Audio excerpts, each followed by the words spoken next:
Welcome to NerdTech, the most money-saving tech channel in all of YouTube.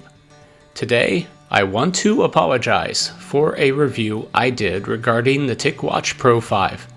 In that video, I had stated that the Ticwatch lasted only a little over a day, and I was extremely disappointed with that. It was also the second Ticwatch I had since I had returned the first one due to poor battery life.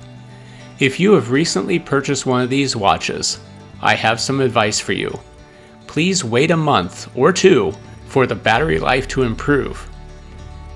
Right before I handed off the first Ticwatch to the UPS guy, it had started showing signs of improvement.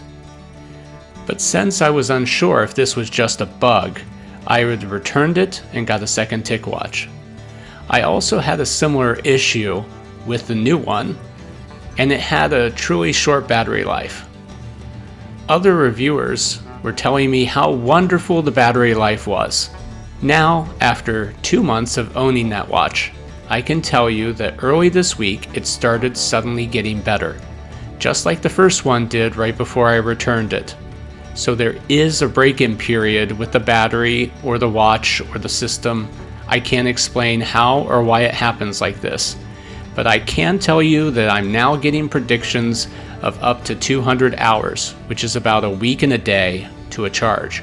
That's incredible. I had all the sensors turned off and was running a stock watch face when suddenly my battery life began to decrease very slowly.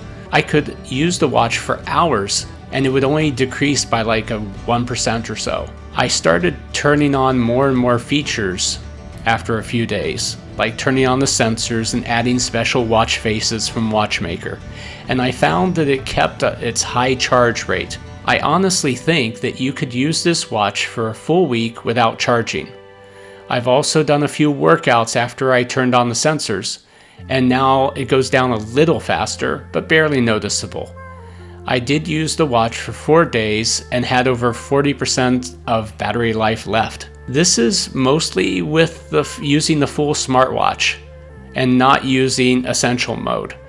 I did use essential mode on and off a little bit, but nothing like, while I slept or anything like that.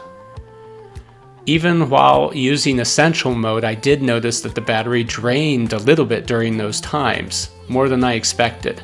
I don't like to use essential mode much at all. My suggestion is to keep the watch, even if you purchased it and it did not last exceptionally long. Don't return it. You will reap battery blessings from this watch around a month later.